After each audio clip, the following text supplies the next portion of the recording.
Hey everyone, welcome back to my YouTube channel. I hope you're having a beautiful and inspiring day, and thank you so much for joining me today for another art video.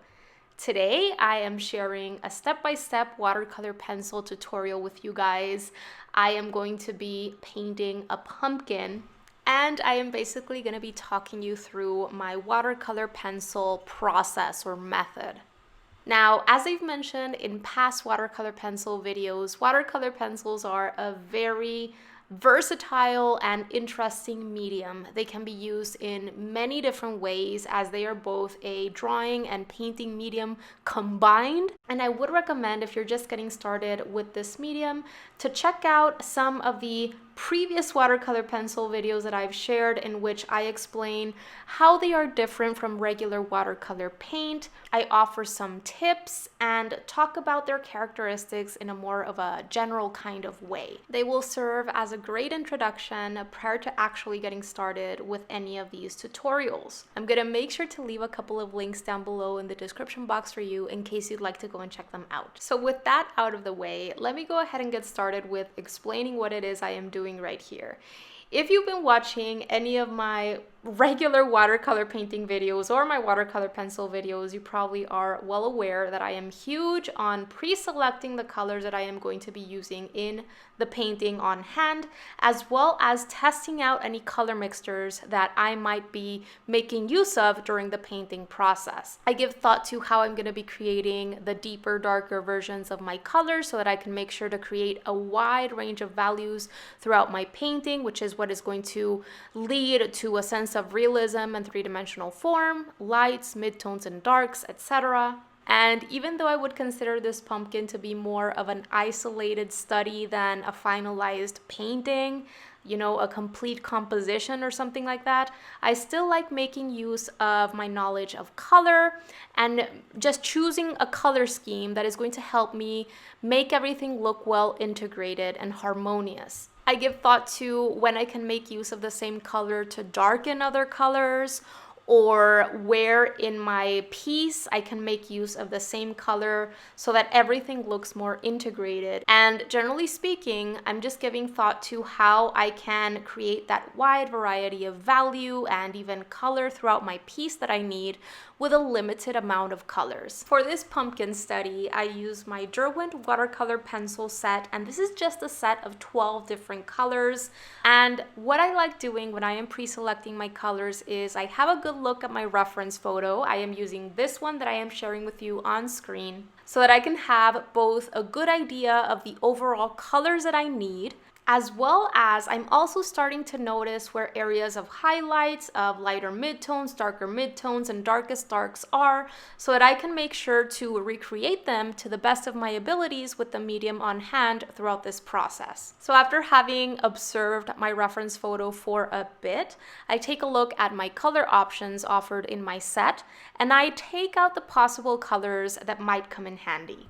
And then I go through the process that I showed in the beginning of this video, testing out color mixtures, making sure that the overall color scheme looks good together. I remove the colors that I really don't need, reducing the number of colors as much as possible, and basically I get started with the painting process. The first three colors that I knew I had to have on hand for this pumpkin are yellow, orange, and red. Aside from those, I took a good look at the reference photo and noticed that in the stem, there are some browns present. And so I also took out a light brown and a darker brown from my watercolor pencil set. With these 5 colors on hand, my yellow, orange, red, light brown, and dark brown, I decided to test out if I could use the same dark brown to create my darker values that I would be needing throughout the pumpkin. And this is why I made sure to check if all of these different colors could mix well together with this darker brown. Usually I like to stay away from the use of black, and I like trying to see if I can deepen my values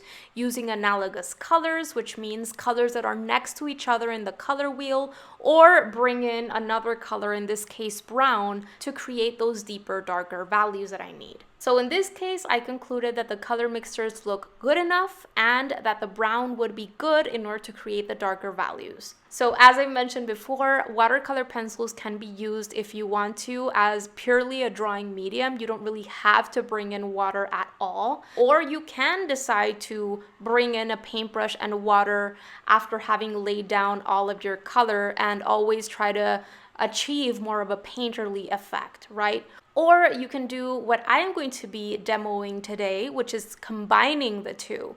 Whenever I am making use of watercolor pencils, I like using them to their fullest capability, because if I were just trying to achieve painterly effects, I would go with regular watercolors. And if I were just trying to achieve drawing effects, more sketchier, textured effects, then I would go with my regular colored pencils. So when I am using this medium, I like trying to combine both painterly effects with more of a sketchy kind of texture. All right, so let's go ahead and get started with the painting process. We have selected our colors. We have come to a conclusion as to how we're gonna be deepening and darkening values. And so what I am doing right here is I am getting started with the lightest general color that I'm going to be using for this pumpkin, which is the yellow. I always get started from lightest colors or even more translucent colors when it comes to watercolor and make my way towards darker values incrementally, a step at a time. So I am laying down that first layer of color very gently, very lightly. I am really not pressing down hard on my paper at all. And as you can see, I am taking note of the areas of highlights or lightest lights in my reference photo and leaving them free of any color.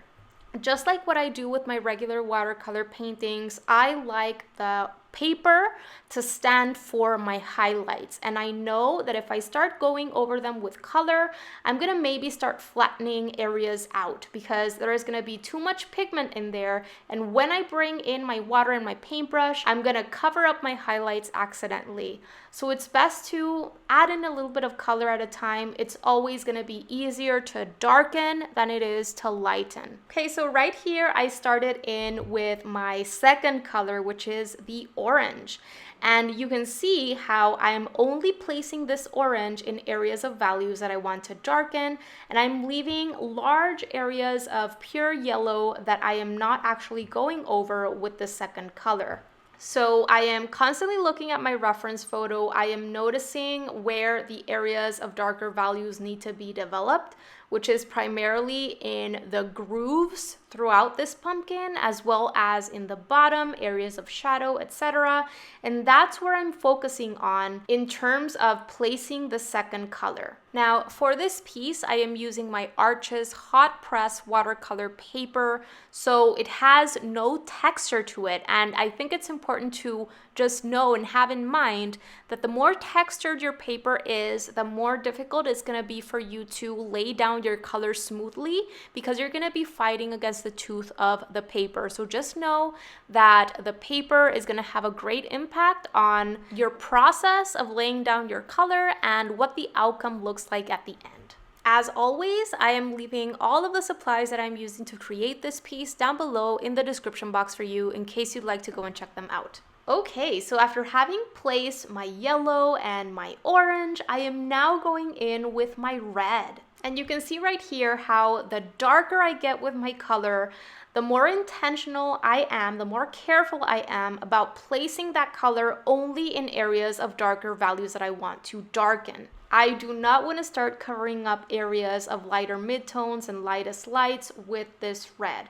If I start covering up a bit of highlight here and there with my lightest color, which is the yellow, then that's not that big of a problem. But if you just start adding in your color mindlessly and you don't have those different areas of values in account when you're placing your color, then it's gonna likely lead to flatness or not that much of a three-dimensional look at the end. And this is why working with reference photos or something that we have in front of us in real life is so important, especially when we're just getting started with learning about how to make something look 3D and a little bit more on the realistic side, right? We have to train ourselves to observe what things actually look like in real life. This is why I always make my high resolution reference photos available with every single tutorial I upload over on Patreon, along with my outline sketches and my supply list. A link to my membership site in which I hold all of my exclusive content is going to be available for you down below in the description box in case you'd like to go and check it out. All right, so after having added some red in the darkest areas that I'm going to be developing, I switched back onto my yellow, and I added a little bit more yellow in some areas here and there because I like making sure that I have enough color on my paper before bringing in my paintbrush and my water. I still made sure to stay away from areas of lightest lights and just made sure that I had enough color and even good little transitions and gradients between the different colors in this first layer before moving on to activating this color with water. All right, so here I am preparing my paintbrush bristles by swiveling my paintbrush in my container of water. This is a size 14 round brush, and before going into my painting with it, I remove all of the excess water from my paintbrush bristles. Make sure that your paintbrush bristles are not sopping wet. You really only need your paintbrush bristles to be damp. So you're gonna notice I have my absorbent towel right there with me. You're gonna notice how throughout this process, or at least every time I bring in my paintbrush, I am constantly staying on top of water control as much as possible. I am removing the excess water from my paintbrush bristles by gently blotting it on my absorbent towel. And every time I actually go into my container of water to remove any paint from my bristles, I always gently scrape my bristles alongside the top of my container because I don't want to start losing control. I don't want any drippage, and if we have a lot of water in our paintbrush bristles and we once again are not mindful when we are doing our brush strokes on our painting to activate that color, then it's very easy to start flattening areas out. It's very easy to start covering up highlights and all of that. You can see how once I activate that color with my paintbrush and my water, the color becomes a lot more vibrant. And you can see how I am able to achieve somewhat of a watercolor painterly-like effect. Before moving on with the rest of this painting process, I want to take a moment to send a huge warm welcome to everyone that is new here at my channel. I am so happy that you found me, and do consider subscribing because every single week I share a new video with art tips, drawing and painting tutorials, and encouragement for aspiring artists. I am so happy that this community is growing, and I am so thankful to everyone that has subscribed, and I would love for you to join as well. Okay, so while I allow all of that first layer of color on the pumpkin to dry completely, I switch on over to work on the pumpkin stem. Once again, in this area, I get started with the lightest color first that I'm gonna be using here, which is, again, the yellow. Once that yellow is set, I start working in the lighter brown. You can see how even in the stem, I am keeping areas of lightest lights protected throughout because I know that those areas of highlights are so important in order for me to be able to develop more of a 3D look. Once I feel I have enough color in the stem, I go in with the smaller paintbrush that I'm going to be using for this painting, which is my size 6 round brush. And you can see how I am very carefully doing little upwards and curved out brush strokes that follow that overall shape for the stem. When I am using my paintbrush and doing brush strokes in any area of my painting, really, I am taking into account the texture that I am trying to communicate in that area and shifting the way that I am using my paintbrush in order to better describe that texture. And it's not necessary to slave over your reference photo. I am not trying to make this look identical or achieve any sort of hyper realism or anything like that. Just taking into account the general locations of the darkest darks, the midtones, and the lightest lights, and making sure that I am keeping some highlights protected is enough for me to achieve more of a realistic look.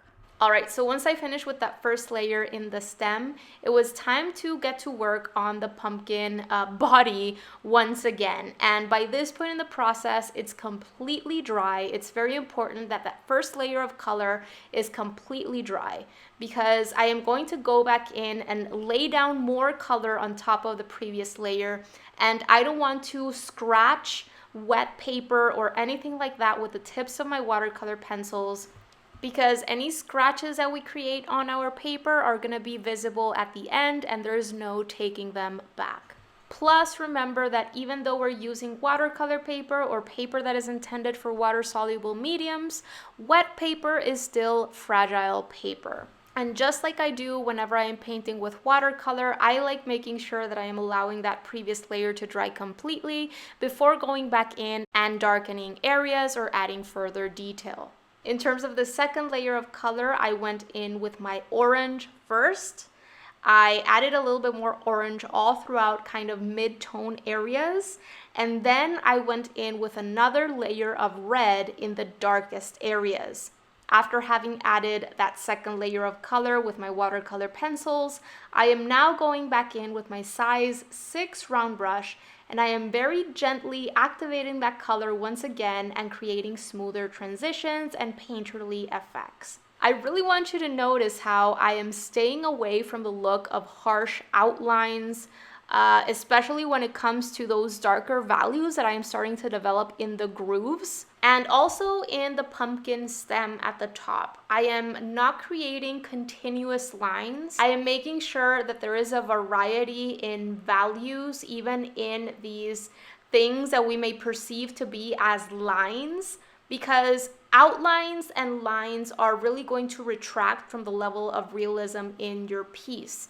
So instead of trying to create an outline from top all the way to the bottom, let's say in those grooves, make sure that you are approaching these developments of darker values in those grooves in segments, and you're looking at those darker values as more as abstract shapes as opposed to lines. Okay, so after having worked on that second layer of color activation in the pumpkin, I go back to working on the stem, which is at this point completely dry. I go in and add a second layer of color. This time I go in first with my light brown and then with my darker brown. Notice how I am still doing my best to work around areas of little highlights throughout the stem. Okay, so once again, I've allowed everything to dry completely, and I am going to get started with another layer of color throughout the pumpkin. And this time, I am getting started with my red right away, and I'm also going to bring in my darker brown this time to start developing darkest darks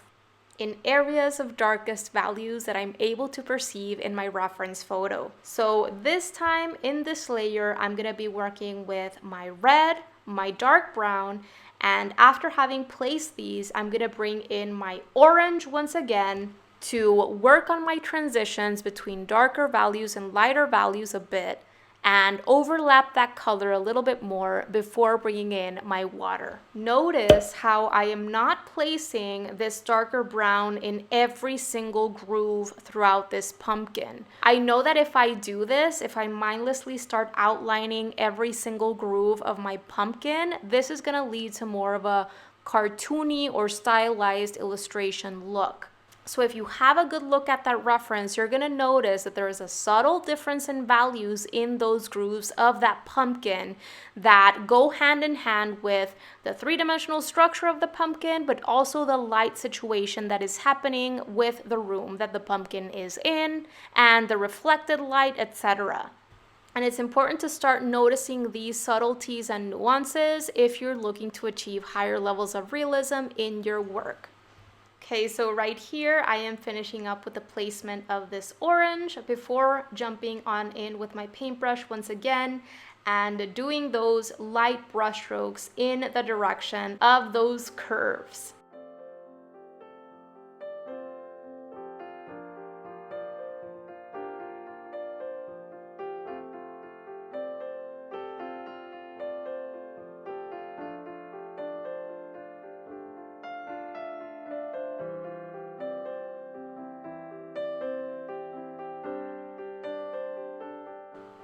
Okay, so it's time to allow this layer of color to dry completely, and I decide to get started in the meantime with the illusion of cast shadow below the pumpkin. And for this, I go in with my darker brown and I place it in a similar shape to what I am able to see in my reference photo. Once my dark brown is set in place, I go in and place a little bit of orange and red on top of that brown just to further integrate the cast shadow with the pumpkin.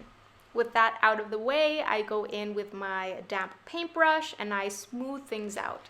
You're also going to notice that I create a faint indication of the table that the pumpkin is on, and I just use the translucent color that is left in my paintbrush bristles after having activated and run those bristles over that brown.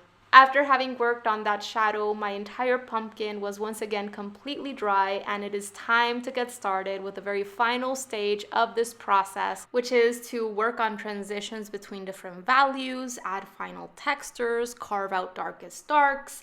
Also, at this point, if I find those highlights, those sections of pure white are too big, I go in and make them smaller, or go in with the lightest color. In this case, it's the yellow, just a very light layer of yellow, so that I can actually make those sections look like very light yellow values and not pure white highlights. This final stage of the process, I'm basically going back and forth between different areas. I'm constantly looking at my reference photo and comparing my piece to my reference in order to just see if there's anything that I want to modify or further refine. I am constantly jumping back and forth between my different colors, but I'm really paying attention to what it is that I'm trying to achieve. I'm not mindlessly just using my colors wherever. If I'm trying to darken a certain area, then I use my red and my dark brown. If I'm trying to make an area of highlight smaller, I make sure to go in with my yellow. If I'm trying to refine or soften out that transition between, let's say,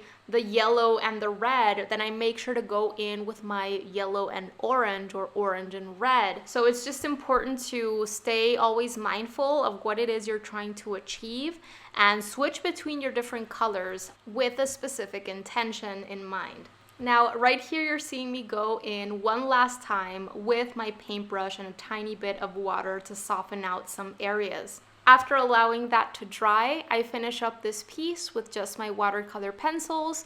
Usually when I am working on a watercolor pencil piece, I like finishing up with just the watercolor pencils and not bringing in my paintbrush anymore, because in this very last part of the process, I like making use of the texture that watercolor pencil allows.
Alright everyone, that is going to do it for today's video. I really hope that you enjoyed it, that you learned something new, or that you found it inspiring. If you did like it, please make sure to give this video a thumbs up, because it really helps support the work that I am doing here on YouTube and allows more artists to get to know about my channel. Thank you so very much for watching today. I really appreciate it. If you have any questions or comments for me, make sure to leave them down below in the comment section. I always love hearing from you guys and read every single one of your comments. Don't forget to subscribe so that I can see you next week for another video, and stay inspired. Bye guys!